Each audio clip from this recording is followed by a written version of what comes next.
Hi friends, இந்த வீடியோவில் நாம் கார்த்திகை தீப சீரியலோட அல்டிமேட்டான ரிவ்யூ பற்றி தான் பார்க்க போகிறோம். அதுக்கு முன்னாடி நம்ம சேனலை சப்ஸ்கிரைப் பண்ணாதவங்க கீழே இருக்கிற சப்ஸ்கிரைப் பண்ணை கிளிக் பண்ணிவிட்டு பக்கத்தில் இருக்கிற பெல் பட்டனையும் கிளிக் பண்ணிடுங்க. இங்கே பார்த்தோம்னா நம்ம அபிராமி ரம்யாவுக்கு மாப்பிள்ளை பார்க்க சொல்லி ஒரு புரோக்கரை வர சொல்கிறாங்க. அதே மாதிரி அந்த புரோக்கரும் வராங்க. உடனே ஃபோட்டோஸ்லாம் பார்த்து அவங்கள பற்றி விசாரிச்சுட்டு நம்ம ரம்யாவை கூப்பிட்டு இந்த மாப்பிள்ளைங்க எல்லாரும் நல்லா படித்தவங்கம்மா, எல்லாரும் ஒன்று மாதிரி பிஸ்னஸ்மேன், ரொம்ப நல்ல பையனாகவும் இருக்காங்க, நல்ல குடும்பமாக நான் நல்லா விசாரிச்சுட்டேன். இதில் கொஞ்சம் ஃபோட்டோஸ் இருக்குது, உனக்கு எந்த மாப்பிள்ளை பிடிச்சிருக்கோ சொல்லுமா, உடனே பேசி முடிச்சிடலாம் அப்படின்னதும் ரம்யா அதிர்ச்சி ஆகிறாங்க. அது அப்படின்னும் போது என்ன ஆச்சுமா, உன் அப்பாவுக்கு வேற வயசு போயிட்டுருக்கு, அவரோட ஆசையாச்சு நீ நிறைவேற்ற வேணாமா, இப்போ இதெல்லாம் அவசரமான கேட்க போறியா? இல்லை ஆண்டி, இப்போ எதுக்கு அவசரப்படணும், முதல்ல நம்ம தீபா கார்த்தியோட கல்யாணம் நடக்கட்டும் ஆண்டி, அது எந்த பிரச்சனையும் இல்லாமல் நடந்ததுக்கு அப்புறமா நான் கல்யாணம் பண்ணிக்கிறேன். இங்கே பாருமா, தீபா கார்த்தி ஆல்ரெடி கல்யாணம் பண்ணவங்க, நீ வாழ வேண்டிய வயசுமா, எப்படியோ கண்டிப்பாக தீபா கார்த்தியோட கல்யாணம் நடக்கும்னு எனக்கு நம்பிக்கை இருக்குது. அதாம்மா நான் சொல்கிறேன், இப்போ மாப்பிள்ளை பார்த்து வச்சோன்னா கையோட தீபா கார்த்தியோட கல்யாணம் முடிச்சா அடுத்த நாளே நாம் உன்னோட கல்யாண வேலைகளை ஆரம்பிக்கலாம் இல்லையா அப்படின்னு அபிராமி கேட்டது ரம்யா செம்ம டென்ஷன் ஆகுறாங்க. என்ன இவங்க இந்த கல்யாணத்தை பேசி முடிக்காமல் விட மாட்டாங்க போல இருக்கே அப்படின்னுட்டு, ஓகே ஆண்டி உங்கள் இஷ்டம், ஃபோட்டோவை காமிங்க அப்படின்னு சொல்லிட்டு ஏதோ ஒரு ஃபோட்டோ செலக்ட் பண்ணி கொடுக்கலாங்கிற மாதிரி திட்டம் போடுறாங்க ரம்யா. உடனே என்ன பண்ணுறாங்கன்னா, ஆண்டி இந்த ஃபோட்டோவில் இருக்கிற யாருமே பிடிக்கல எனக்கு, நான் கல்யாணம் வேணான்னு சொல்லலை, ஆனால் இதை விட கொஞ்சம் பெட்டரான மாப்பிள்ளை ஃபோட்டோஸ் இருந்தால் காட்டி சொல்லுங்க அப்படின்னது. உடனே நம்ம அபிராமியும் சரிம்மா, இங்கே பாருங்கள் புரோக்கரே, இந்த ஃபோட்டோஸில் இருக்கிற மாப்பிள்ளைங்க யாருமே பிடிக்கலையா, சரிம்மா உனக்கு எப்படிப்பட்ட மாப்பிள்ளை வேணும்னு ஆசைப்படுறீங்க சொல்லுங்கள், அதுக்கேற்ற மாதிரி நான் விசாரிக்கிறேன் அப்படின்னு யோசிர் சொன்னதும் கார்த்தி அப்படின்னு சொல்கிறாங்க. இதை கேட்டு தீபாவிலிருந்து எல்லாரும் அதிர்ச்சி ஆகிறாங்க. அம்மோ என்ன பேசிட்டு இருக்க நீ அப்படின்னதும், ஐயோ நான் சொல்ல வரதும் முழுசாக கேளுங்க, ஏன் எல்லாரும் ஷாக் ஆகுறீங்க, இல்லை கார்த்தி மாதிரி ஒரு மாப்பிள்ளை வேணும், கார்த்தி எவ்வளோ ஸ்மார்ட்டாக அழகாக பிஸ்னஸில் எவ்வளோ நல்ல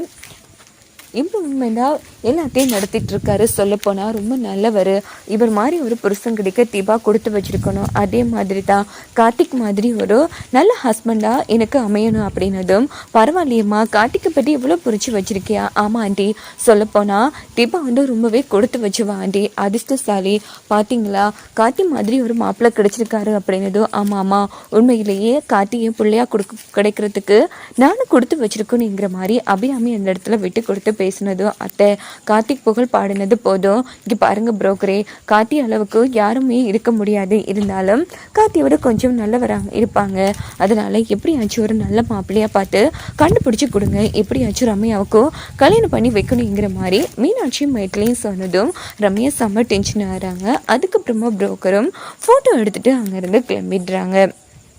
எங்கே பார்த்தோன்னா ரம்யா செம்ம டென்ஷனாக அங்கேருந்து கிளம்பி நடந்த விஷயத்த ரியா கிட்டே சொன்னது, என்ன இது எல்லாரும் இவ்வளோ ஃபாஸ்ட்டாக இருக்காங்க ரம்யா, கண்டிப்பாக நீ மட்டும் ஒரு மாப்பிள்ளை ஃபோட்டோ செலக்ட் பண்ணலைன்னா உண்மையில எல்லாருக்கும் சந்தேகம் வந்துடும், இங்கே பாரு நான் சொல்கிற ஐடியா மாதிரி பண்ணினா கண்டிப்பாக கார்த்திக்கும் உனக்கு தான் கல்யாணம் நடக்கும் அப்படின்னு ரியா சொல்கிறாங்க. என்ன சொல்கிறேன், இங்கே பாரு கார்த்தி தீபா கல்யாணம் நடந்த கையோட என்னோட கல்யாணத்தை நடத்தணும்னு எல்லாருமே துடிச்சிட்டு இருக்காங்க, அது நினச்சதான் எனக்கு ரொம்ப பயமாக இருக்குது அப்படின்னதும், இங்கே பாரு நீ கல்யாணத்துக்கு சம்மதம் சொல்லு, அதே மாதிரி உனக்கு ஒரு மாப்பிள்ளையும் பார்க்கலாம், ஆனால் அவங்க பார்க்குற மாப்பிள்ளை நம்மளோட ஆளாக இருக்கணும், ஏன்னா கடைசி நொடியில் உன்னை விட்டு அவன் ஓடினதாக தான் இருக்கணும், அப்போ நீ இனிமேல் கல்யாணம் பண்ண மாப்பிள்ளையே கிடைக்க மாட்டாங்களே, மனமிட வரைக்கும் நம்ம கல்யாணம் நின்று போச்சுன்னு அவமானப்பட்டு நிற்ப, அப்போ அந்த அவமானத்தை துடைக்கிறதுக்கு உன் மானத்தை காப்பாற்றுறதுக்கு கார்த்தி உன் கழுத்தில் தாலி கட்ட வாய்ப்பு இருக்குது அப்படின்னதும், எப்படி அதுக்கு முன்னாடி தான் கார்த்தி தீபா கழுத்தில் தாலி கட்டுருவாரு, அப்போ அப்படி இருக்கும்போது எப்படி கார்த்தி என்னோட கழுத்துல தாலி கட்டுவாரு அப்படின்னு ரம்யா கேட்குறாங்க. ஐயோ பைத்தியம், நான் சொல்ல வரது தெரிஞ்சுக்கோ, ஃபர்ஸ்ட் இங்கே பாரு என்னோட ஃப்ரெண்ட் தீபா கல்யாணத்தோட சேர்த்து என்னோட கல்யாணம் நடக்கணும்னு ஆசைப்படுறேன் ஆண்டின்னு ஒரு விட்டு தூக்கி போட்டுரு. உடனே அபிராமியும் இது நல்ல ஐடியா இருக்குன்னு கண்டிப்பாக தீபா கார்த்தி கல்யாணத்தோட சேர்த்து உன்னோட கல்யாணத்தை நடத்த முயற்சிப்பாங்க அப்படின்னதும், சூப்பர் ஐடியா, அதே மாதிரியே பண்ணிடுறான் அப்படின்னுட்டு ரம்யா என்ன பண்ணுறாங்கன்னா அந்த புரோக்கர் கிட்ட கொஞ்சம் பணத்தை கொடுத்து அவங்க ஒரு மாப்பிள்ளையை வந்து ரெடி பண்ணிக்கிறாங்க. ஸோ நான் எல்லா உண்மைகளையுமே சொல்லி நான் சொல்கிற மாதிரி தான் நடந்துக்கணும், கடைசி நொடியில் நீ என்ன கல்யாணம் பண்ணாமல் விட்டு போகணுங்கிற மாதிரியெல்லாம் அந்த மாப்பிள்ளைக்கு பணம் எல்லாம் கொடுத்து நடிக்க சொன்னதும் மாப்பிள்ளையும் சரின்னு சொல்கிறாங்க. அதே மாதிரி புரோக்கருக்கும் பணம் கொடுத்து இந்த ஃபோட்டோ வந்து ஆட்டிக்கிட்டே காமிச்சு உங்கள் புள்ள மாதிரி தான் இவரும் அப்படின்னு அது இதுன்னு சொல்லணும் அப்படின்னதும் புரோக்கரும் சரின்னு சொல்லிட்டு ஃபோட்டோஸ்லாம் எடுத்துட்டு நேரா அபிராமி வந்து பார்க்குறாங்க. உடனே நம்ம அபிராமி வந்து ஃபோட்டோஸ் எல்லாம் பார்த்துட்டு இங்கே பாருங்க ஒவ்வொருத்தவங்களும் எப்படின்னு ரம்யா கிட்டே சொல்லுங்க அப்படின்னதும் ரம்யா கிட்டே வந்து வேணும்னு ரம்யா சொன்ன மாதிரி அந்த ஃபோட்டோவை காமிச்சு அம்மா சொல்ல போனால் கார்த்திக் தம்பி மாதிரி தான் இந்த மாப்பிள்ளையும் உங்களுக்கு ரொம்ப பிடிச்சிருக்கும் அப்படின்னதும் அப்படின்னா ஓகே இந்த மாப்பிள்ளை எனக்கு ரொம்ப பிடிச்சிருக்கு அப்படின்னதும் அபிராமியிலிருந்து எல்லாரும் செம்ம ஹாப்பி ஆகிறாங்க. இவனை பிடிச்சிருக்குன்னா கண்டிப்பாக ஏதோ ஒரு உள்நோக்கத்தோட பேசிட்டு இருக்காங்கங்கிற மாதிரி கார்த்தி வந்து புரிச்சுக்கிறாங்க. அப்போ என்ன தரகரே இந்த மாப்பிள்ளையே பேசுறீங்க அப்படின்னதும் ஆண்டி நான் கல்யாணம் பண்ணணும்னா ஒரு ரிக்வஸ்ட் ஆண்டி, அதை நீங்கள் எப்படி எடுத்துப்பீங்களோ தெரியல, இருந்தாலும் நான் மனசு விட்டு கேட்க உங்களுக்கு ஓகேனா ஓகே இல்லைன்னா வேணாம் அப்படின்னதும் இங்கே பாருமா ஏன் அங்கே சுற்றி இங்கே சுற்றி பேசிட்டு இருக்க, எதுவாக இருந்தாலும் நேரடியாகவே கேளுமா, நீ கேட்குறது சரியாக இருந்தால் சரி சொல்ல போகிறேன், பிள்ளையா இருந்தால் இல்லைன்னு சொல்ல போகிறேன், இதில் என்னமா இருக்குது, நீ பயப்படாமல் தாராளமாக கேளு அப்படின்னு அபிராமி சொன்னதும் இல்லை ஆண்டி நான் இப்போ வரைக்கும் அவசரப்படுறது தீபா கார்த்தியோட கல்யாணம் நல்லபடியாக நடக்கணும், அதை முடிச்சதுக்கு அப்புறமா என் கல்யாணம் நடந்தால் போதும்னு தான். ஏன் ஆண்டி ஒரே செலவாக இருக்கும்ல, தீபா கார்த்தி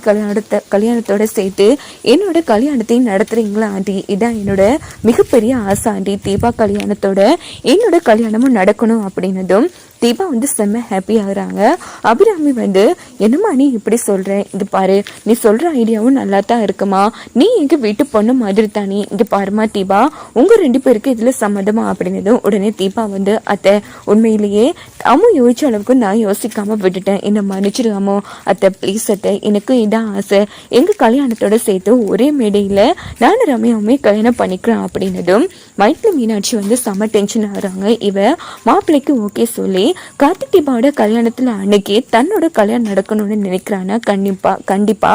ஏதோ ஒரு திட்டமா தான் இருக்கும் அப்படின்னு மீனாட்சியும் வயிற்றுலையும் புரிஞ்சுக்கிறாங்க.